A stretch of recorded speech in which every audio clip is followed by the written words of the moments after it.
कौन है अशोक चव्हाण? क्यों दिया कांग्रेस से इस्तीफा? क्या है बीजेपी में शामिल होने की वजह? कैसा रहा राजनीतिक सफर? अशोक चव्हाण ये नाम है महाराष्ट्र के पूर्व सीएम और कांग्रेस में रहे एक कद्दावर नेता का। जी हां, हम ऐसा इसलिए बोल रहे हैं क्योंकि अशोक चव्हाण ने कांग्रेस छोड़ दी है। सूत्रों के मुताबिक अशोक चव्हाण कांग्रेस पार्टी से काफी नाराज चल रहे थे और इसी नाराजगी की वजह से उन्होंने कांग्रेस से इस्तीफा दिया और बीजेपी में शामिल भी हो गए। अशोक चव्हाण का लोकसभा चुनाव से पहले इस तरह से कांग्रेस से इस्तीफा देना महाराष्ट्र में कांग्रेस के लिए एक बड़ा झटका भी माना जा रहा है। दरअसल पार्टी के बड़े चेहरे मिलिंद देवड़ा और बाबा सिद्दीकी के बाद महाराष्ट्र के पूर्व मुख्यमंत्री और पार्टी के वरिष्ठ नेता अशोक चव्हाण ने भी कांग्रेस से इस्तीफा दे दिया है।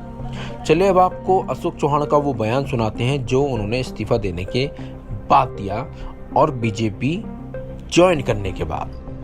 ये है कि मेरा पर्सनल डिसीजन है और मुझे लगा कि यहाँ पर एक नई शुरुआत करनी चाहिए। फ्यूचर है। क्या कांग्रेस का फ्यूचर, कांग्रेस पार्टी का फ्यूचर कांग्रेस पार्टी ने आपका फ्यूचर नहीं फ्यूचर आपको यहाँ पे किस तरह का दिख रहा है? चलिए हम आपको अब बताते हैं कि आखिर अशोक चव्हाण हैं कौन। तो आपको बता दें, अशोक चव्हाण औरंगाबाद जिले की पैठड़ तहसील के रहने वाले हैं। इनका जन्म 28 अक्टूबर 1958 में हुआ था। अशोक चव्हाण महाराष्ट्र के पूर्व मुख्यमंत्री शंकरराव चव्हाण के बेटे हैं। अशोक चव्हाण ने अपनी स्कूली शिक्षा सेंट जेवियर्स हाई स्कूल से पूरी की है। साथ ही उन्होंने साइंस में ग्रेजुएशन और बिजनेस मैनेजमेंट में मास्टर डिग्री हासिल भी की है। अशोक चव्हाण की पत्नी अमिता भोकर निर्वाचन क्षेत्र से विधायक हैं। अशोक चव्हाण की 2 जुड़वा बेटियां हैं, श्रेजया और सुजया।